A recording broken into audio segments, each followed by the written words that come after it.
ఎవరు కొనియాడమంటారో మీకు నేను జ్ఞాపకం చేస్తాను. చూడండి పరిశుద్ధ గ్రంథంలో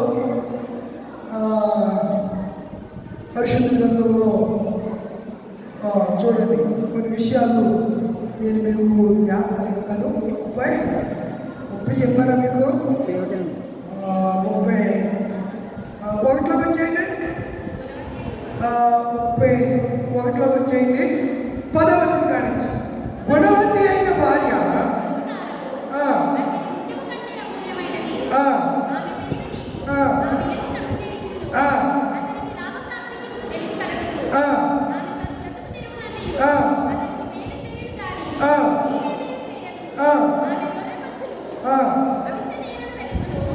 వెతుకును.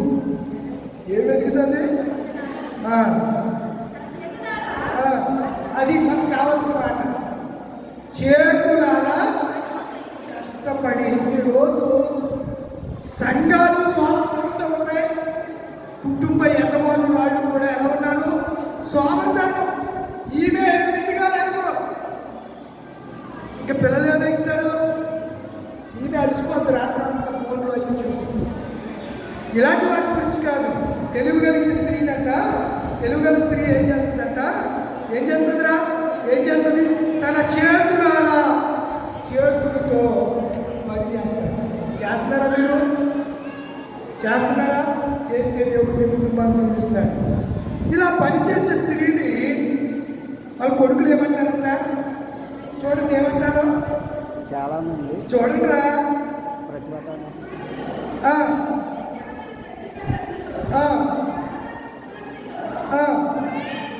ఆమె తన ఇంటి వారి నడతలను 27వ వచనం చదవడం టైం లేదు కదా.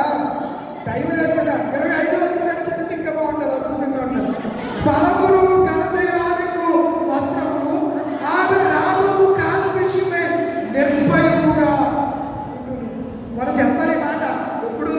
ముందు చూపు అనే రోజు చెప్పాలి. రాత్రినా ముందు చూపు. రాబోయే కాలం నిర్భయముగా ఉండును. జ్ఞానము కలిగి అనగా వివేకము కలిగి తెలివి కలిగి తన నోరు తెరుచును. కృపగల ఉపదేశము ఆమె బోధించును.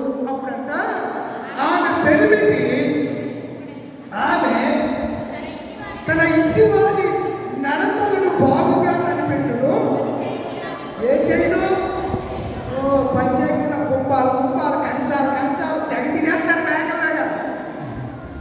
ఆడవాళ్ళు మొబైల్ కింద ఎక్కువ తింటారు తెలుసా మీకు? శాస్త్రీయంగా రుజువైంది. నేను చెప్పింది డాక్టర్ దగ్గరికి వెళ్ళి అడుగుతా చెప్తాడు. మీరు గూగుల్లో సెర్చ్ చేసినా చెప్తాడు. మొబైల్ తిన్నదానికి 2 రెట్లు ఆటలు తింటారంట. అర్థమవుతుందా? సరే, ఇక్కడ కింద ఏమంటున్నాడు? ఆమె పని చేయకుండానే పని చేయకుండా తింటాం. ఆడ అలాగే ఎలా పని చేయకుండా ఏం చేశాడు?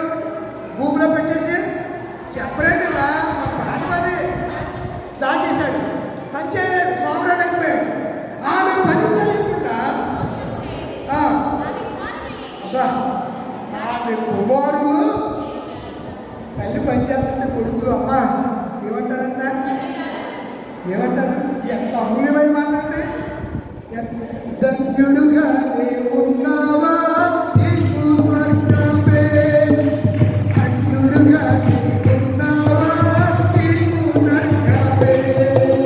స్వర్గంలో నీకు చెప్పబడ్డమే.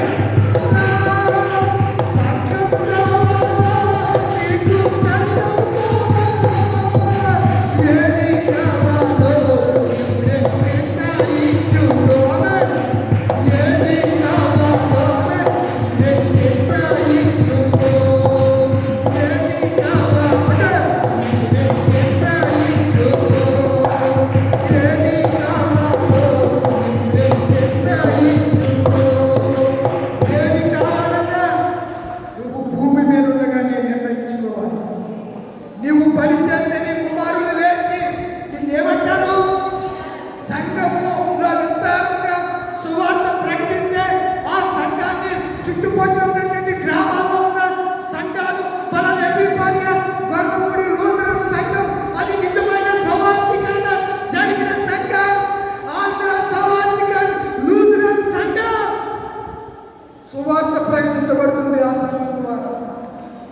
సత్యములో నిలిచి ఉన్న సంఘం, అబద్ధికులను తరిమి కొట్టిన సంఘం,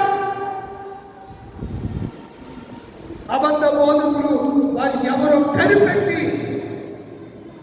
తోలివేసిన సంఘం అని ఈ సంఘాన్ని చూసి మిగతా సంఘాలు పొగడాలి, చెప్పాలి, ప్రభు చేత మెప్పు పొందాలి అంటే మనం ఏం చేయాలి? తెలుగు తెలుగులోనే ఉండాలా, తెలుగు భాషలోనే ఉండాలా? మీరే నిర్ణయించుకోవాలి. అర్థమవుతుందా? టైం అవుతుంది. మరొక మాట నేను జ్ఞాపకం చేస్తాను. చూడండి, పరిశుద్ధ గ్రంథంలో నుంచి సామెతల యోబు గ్రంథం 28వ అధ్యాయము 28వ వచనం. యోబు గ్రంథం 28. అమ్మా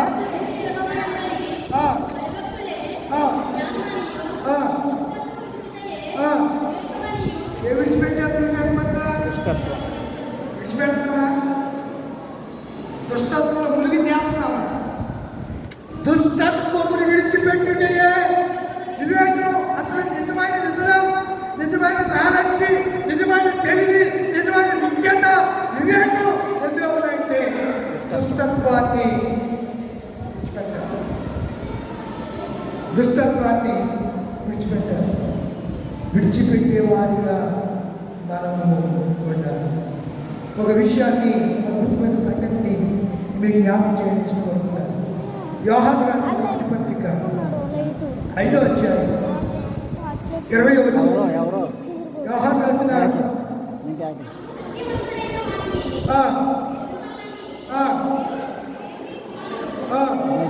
వచ్చి అండర్లైన్ చేసుకోండి. అద్భుతమైన మాట. మనకు సత్యవంతుడైన వాడిని దేవుని కుమారుడు వచ్చి ఏమనుగ్రహించాడంట? ఎవరొచ్చి? ఎవరైనా దేవుడే వచ్చాడంటే కుమారుడని దేవుడు ఆ స్థితిలో ఇక్కడికి వస్తే మనం ఎవరు కూడా మాడి మసైపోతాం. దేవుడు చూసి ఏ నరుడు బ్రతకలేడు. మోషే చూడాలనుకుంటే, బాబు నువ్వు నమ్మకమైన వాడివేనా బాబు, అయితే నువ్వు నన్ను చూస్తే ఇక్కడ మాడి మసైపోతావు, బొగ్గైపోతావు. అని చేత నువ్వు నన్ను, నా మహిమను చూడలేవు, నా ప్రసన్నతను చూడలేదు, కొంచెం చూపిస్తానులే అని చెప్పి చెయ్యండి కొంచెం చూపించాడు. దాన్నే తట్టుకోలేకపోయాడు. మహిమను చూసి, క్రీస్తు మహిమను చూసి గుడ్డాడైపోయాడు. అప్పుడు ఎవరు? సౌలు. పౌలుగా మారకమునుపు దమస్కు పట్టకుండా దమస్కుకి వెళ్తా ఉంటే మిట్ట మధ్యాహ్నం దేవుడు ప్రత్యక్షమైతే దమస్కు మార్గంలో ఆ ప్రసన్నతలో వెలుగును తట్టుకోలేక 3 రోజులు చూపులేని వాడు అయిపోయాడు. అననీయ వెళ్ళి అతని కళ్ళు మీద చేతుల నుంచి, మీరు అపోస్తలుల గారి 9వ అధ్యాయం చూస్తే ఆ విషయాలు తెలిస్తే, చేతుల నుంచి ప్రార్థన చేస్తే అతని కళ్ళ మీద ఉన్నటువంటి పొరలు రాకపోతుంది, కానీ అతనికి కంటి చూపు ప్రార్థించలేదు. ఆలోచించేయండి. చెడుతనము విసర్జించుటే ఏంటంట? చెడుతనం విసర్జించుటే వివేకం. యోబు గ్రంథం 28 మనం చూస్తే యోహాను పత్రికలో 1వ అధ్యాయము 5వ అధ్యాయం 20లో మీరు సత్యవంతుడైన వారిని దేవుడు కుమారుడు వచ్చి మనకేమనుగ్రహించారంట? మరి మనం ఇప్పుడు ఎలా ఉండాలి? మరి ఉంటున్నామా? Hello my dear brothers and sisters, అర్థమవుతుందా? నా ప్రియ తల్లిదండ్రుల తండ్రులారా, ఆలోచించండి. వివేకంగా ఉన్న మనం వివేకంగా కలిగి జీవిస్తున్నామా? బైబిల్ చెబుతుంది ఆయన వచ్చి మనకి ఏమి ఇచ్చాడంట? వివేకం అనుగ్రహించాడు. దేవుడే మనకు విశ్రాంతి ఇవ్వడానికి, నాలెడ్జ్ ఇవ్వడానికి, తెలివి ఇవ్వడానికి, బుద్ధి జ్ఞాన సర్వ సంపదలు ఇవ్వడానికి దేవుడు వచ్చి ఒరే పని చేయండిరా, ఇదిగో నీకు ఈ తలాంతలు ఇస్తున్నాను, ఈ 5 ఇస్తున్నాను, ముగింపులో వచ్చేసాను, ఈ 5 ఇస్తున్నాను, వెళ్ళి పని చేయాలి. 5 తీసుకున్నవాడు వెళ్ళి ఏం చేశాడు? 5 సంపాదించి పని చేశాడు. కష్టపడి చెప్తూడ్చి పని చేశాడు. యజమానుడు వచ్చేసరికి 5 సంపాదించి యజమానుడు రాగానే అయ్యా నువ్వు నాకు 5 వరాలు ఇచ్చావు కదా, 5 కళాకారులు ఇచ్చావు కదా, 5 మేనాలు ఇచ్చావు కదా, లోకస్వార్థుల మేనాలు అంటున్నారు, 5 మేనాలు ఇచ్చావు కదా, ఇదిగో 5కి 5 10 రూపాయలు పట్టుకొచ్చి అప్పించేశాడు. ప్రభు అన్నాడు 2 ఎంచుకో, ఇతనికి ఇంకొక 5 ఇవ్వండి అన్నాడు. 2 సంపాదన తీసుకున్నవాడు అమ్మకబ్బా 4 పట్టుకొచ్చేసాడు. 2 సంపాదించాడు కదా, 4 పట్టుకొచ్చేసి ప్రభువా నువ్వు నాకు 2 ఇచ్చావు, ఈ 2తో నేను వ్యాపారం చేశాను, కష్టపడి పని చేశాను, మరి 2 తలాంతులు సంపాదించాను, ఇగో ప్రభువా అంటే వాళ్ళిద్దరిని ఏమన్నాడు, బలా నమ్మకమైన అన్నాడు.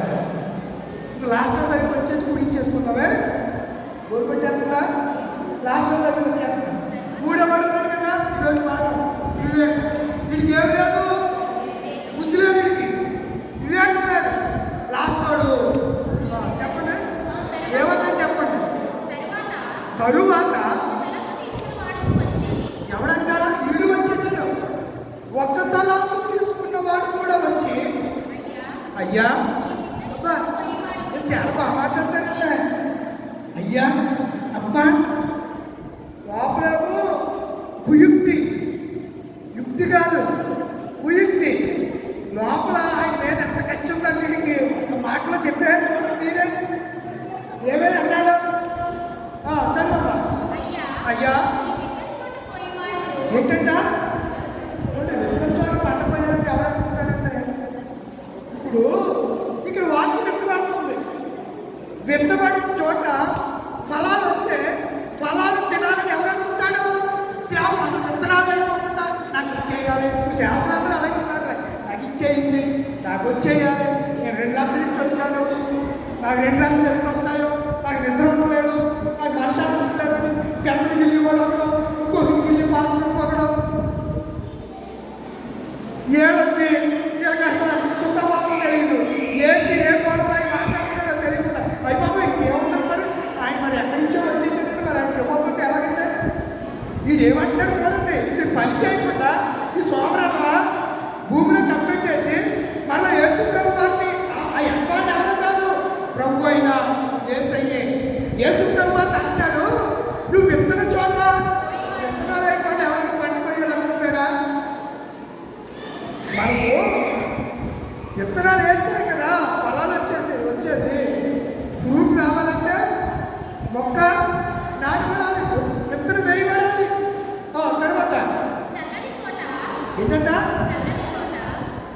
చల్లని చోట అంటే విత్తనాలు ఏం చేస్తారు, యేసుప్రభు ఉపమానం చెప్పారు కదా, మనిషి కుమారుడు విత్తనాలు తీసుకుని చదువుతూ ఉండగా కొన్ని త్రోవ పక్కన కొన్ని ముళ్ళ పొదల్లో చెప్పాడు కదా, దాని వరకు నువ్వు చల్లని చోట వీడికి ఎంత ఖచ్చితంగా చూడండి, ఎవరికి సోమవాడికి, బుద్ధి లేనాడికి, వివేకం లేనాడికి, జ్ఞానం లేనాడు, తెలివి లేనాడు, ఏమంటున్నాడు వీడు చల్లని చోట, చల్లని చోట పడ్డానికి కూర్చుంటామంటే చెప్పరంటే కూర్చుకోగలమా, ఎవరంట బుద్ధున్నవాడు అవడానికి ఇలా మాట్లాడతానంటే వీడికి ఏమి లేదు, కఠినుడు అని అబ్బా ఎంత బాగా గెట్ చేశాడంటే దేవుడిని. మనం కూడా చాలామంది ఆ దొంగ అలాగన్నాడు, నువ్వు అలాంటి వాడు ఇలాంటి వాడు నువ్వేదో గొప్పలు చెప్పుకుంటే నువ్వు రక్షించిన మమ్మల్ని కూడా అన్నాడా, వాడికి ఏమి లేదు, ఎవడు ఎడవైపు ఉన్న దొంగకి ఏమి లేదు, బుద్ధి లేదు, తెలివి లేదు, వాడికి తెలివి లేకుండా ప్రాధాన్యపడుతున్నాడు. నువ్వా ప్లీజ్ డాడీ నువ్వు రాజు అయ్యా, నేను చూస్తున్నాను, నాతో పాటు సిలువ అయిపోయి నేను రాణించి నేను పరిశోధన చేస్తున్నాను, నీ ముఖాన్ని నేను చూస్తున్నాను, నీలో ఏ పాపము లేదు, నీ రాజ్యంతో వచ్చినప్పుడు నన్ను జ్ఞాపకం చేసుకోమంటే. దీన్ని ఒక ఆయన అంటాడు, మీరు కూడా ఆకర్షణలో ప్రభు నన్ను క్షమించేటంటే క్షమించండి, ఇది తప్పుడు పోదా, దేవుడు అలా క్షమించడానికి అవకాశం ఇచ్చాడు, క్షమించబడడానికి నీకు అవకాశం ఇచ్చాడు, క్షమాపణ ముందుగానే పొందాలి, అతనికి క్షమాపణ పొందడానికి సమయం లేదు కాబట్టి దేవుడు అతనికి అవకాశం ఇచ్చాడు, నీకు అయితే అవకాశం ఇవ్వనే ఇవ్వడు. ఆఖరికాయ తర్వాత ఏమన్నాడు,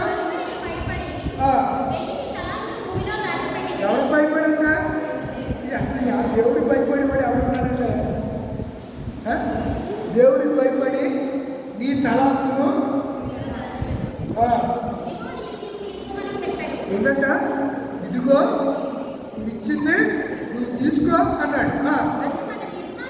అందుకు యేసు ప్రభు వారు యజమానుడు యేసు ప్రభు, అందుకు యేసు ప్రభు వారు వారిని చూచి ఏమన్నాడు?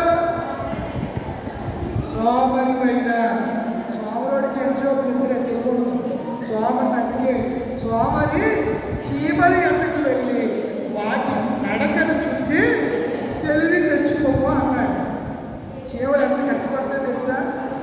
వేసవికాలం అంత కష్టపడి భూమిలో పుట్లు పెట్టుకుని అందులో కావాల్సిన గదులుగా చక్కగా అపార్ట్మెంట్ కట్టేస్తారండి. అవి ఎంత జ్ఞానమో చీమలకి. అందుకే దేవుడు అన్నాడు చీమల దగ్గరికి వెళ్ళి సోమరుడా ఇదిగో నీవి నువ్వు తీసుకుంటే సోమరివైన చెడ్డదాసుడా నేను ఇలాంటి వాడని అనుకున్నప్పుడు నా సొమ్ము నేను వచ్చి వడ్డీతో కూడా అని చెప్పి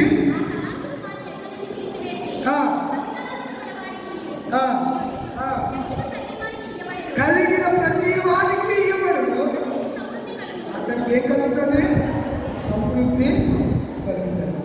దేవుడు నామానికి మహిమ కలుగుతుంది. ఈ ప్రశస్త రాత్రి లేచి నిలబడతామా? దేవుడు ఇచ్చినటువంటి వివేకం